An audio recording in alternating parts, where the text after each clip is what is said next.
the biggest strategic mistake that the United States is making in this contest against China is that it has launched this contest without a strategy.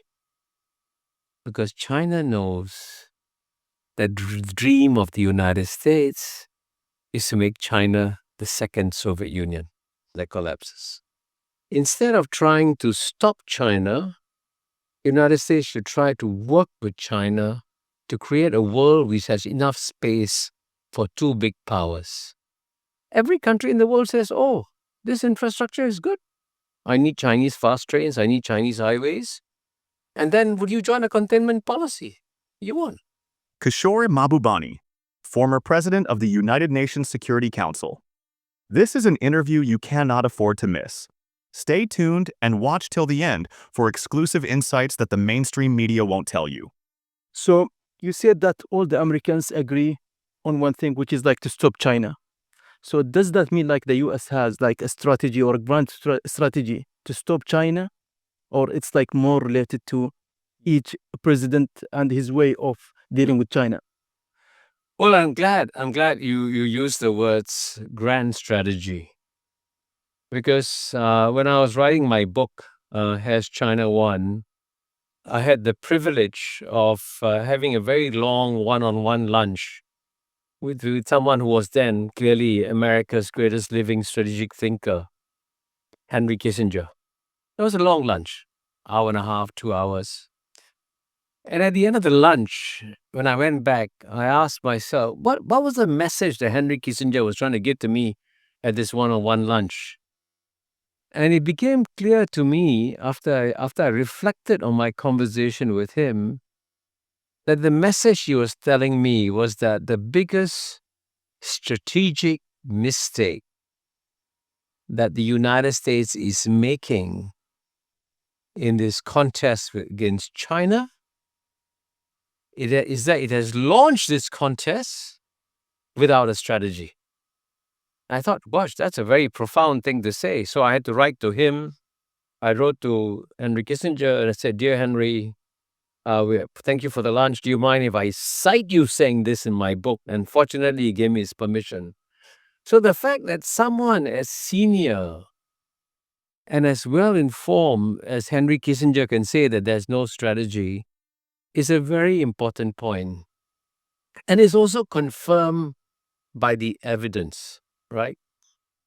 While we know for sure that the United States will carry out actions in one way or another against China, it's not clear what the goal is.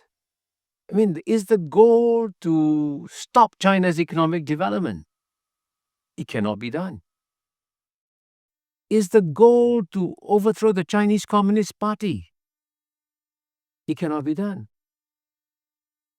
Is the goal to successfully contain and isolate China like the way the United States successfully isolated and contained Soviet Union?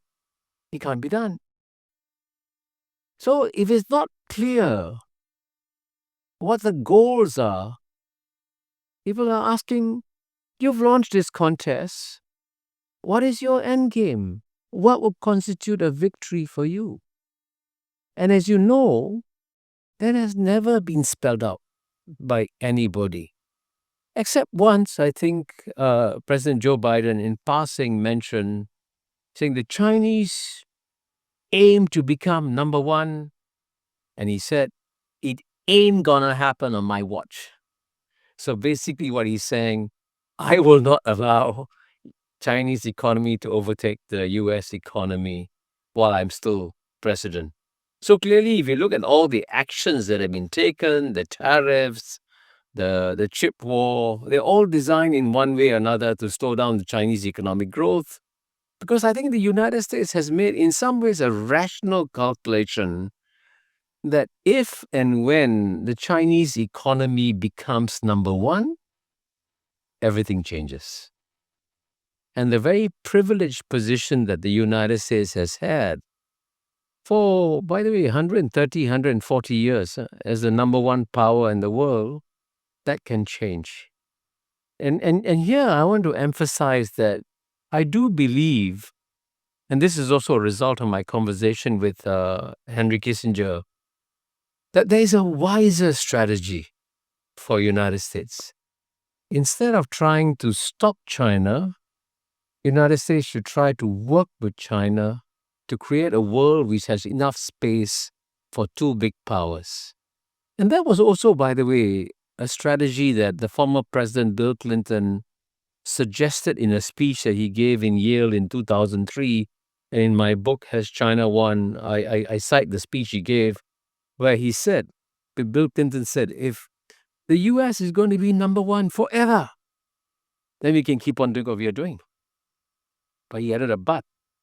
He said, but if we can conceive of a world where we are no longer number one, then surely it's in the United States' interest to build multilateral institutions, multilateral processes, multilateral rules, multilateral norms that will in one way or another constrain China.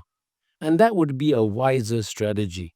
So those of us who are friends of the US and friends of China should therefore be advocating to both of them, why don't you adopt a wiser strategy that will be better for both of you and better for us, instead of this rather destructive zero-sum game that is being played out now.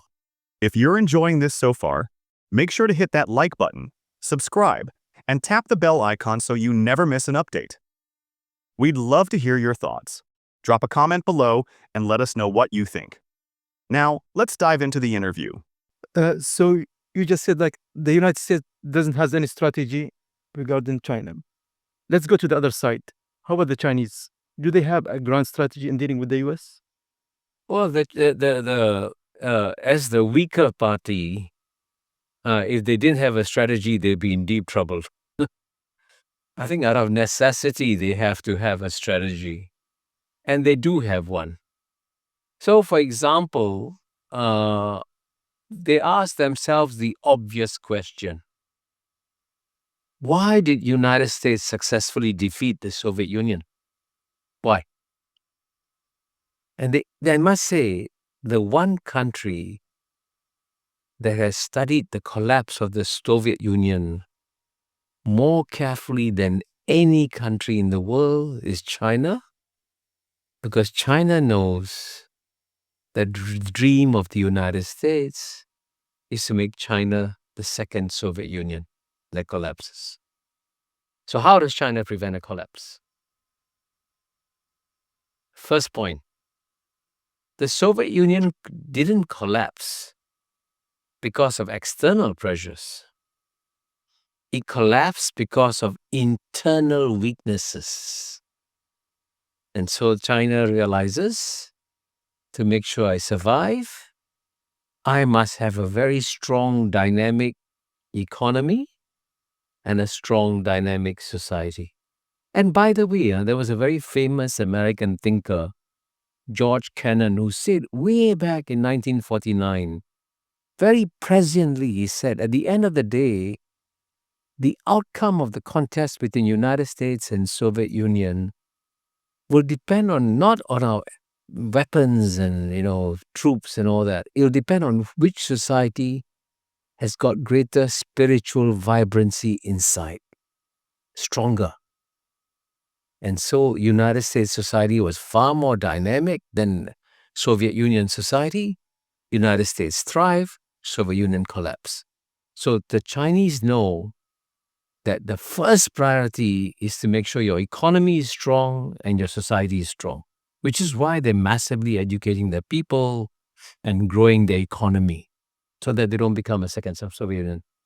The second thing that the Chinese learned from the collapse of the Soviet Union was that the United States succeeded because it managed to get a lot of the neighbors of the Soviet Union to join the containment policy everywhere. Western Europe, Japan, South Korea, right?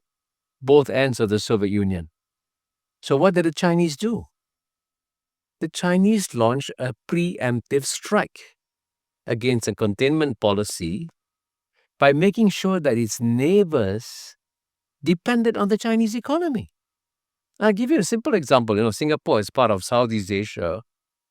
And we are part of an organization called ASEAN. And ASEAN started as a pro-American organization, okay? In fact, when ASEAN was created on August 8, 1967, both the Soviet Union and China denounced the creation of ASEAN as a pro-American organization, right? And it's true. ASEAN was pro-American, pro-Western. And what was stunning was that even though ASEAN was pro-American, pro-Western, and we had longer dialogues with United States, European Union, Australia, Japan, everybody, none of our Western friends proposed a free trade agreement to ASEAN. The first country to propose a free trade agreement to ASEAN was China in 2001. And the impact of that China-ASEAN agreement was phenomenal.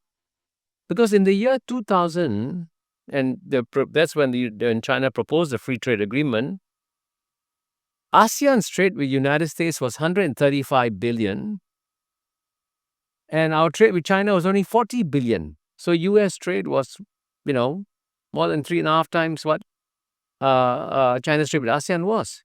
But as a result of the free trade agreement, by 2022, even though ASEAN's trade with United States has gone from 135 to 450, 500 billion, an increase of over 3 times, China's trade with ASEAN went from $40 billion to $975 billion, almost $1 trillion. The world's largest trading relationship in 2022. So then there's no way ASEAN can join a containment policy against its largest trading partner, right? It's crazy. So that's part of the Chinese strategy. And I mentioned a third one very quickly. You take the Belt and Road Initiative that China has launched, building infrastructure in all corners of the world. What does that mean? Every country in the world says, oh, this infrastructure is good. I need Chinese fast trains. I need Chinese highways. And then would you join a containment policy? You won't. So this shows you that they have systematically worked out a grand strategy. But at the same time, I can tell you that the Chinese also have a lot of respect for the United States. They understand that United States as a power is a remarkable power. And so their challenge is, even with all this strategy, they cannot underestimate what the United States can eventually do. That's it for today. If you enjoyed this video, don't forget to like, subscribe, and hit the bell icon so you never miss out on future content. We'd love to hear your thoughts, so drop a comment below. And if you're craving more, I've got some great videos lined up for you. Just click on the next one and keep watching. Thanks for being here, and I'll see you in the next one.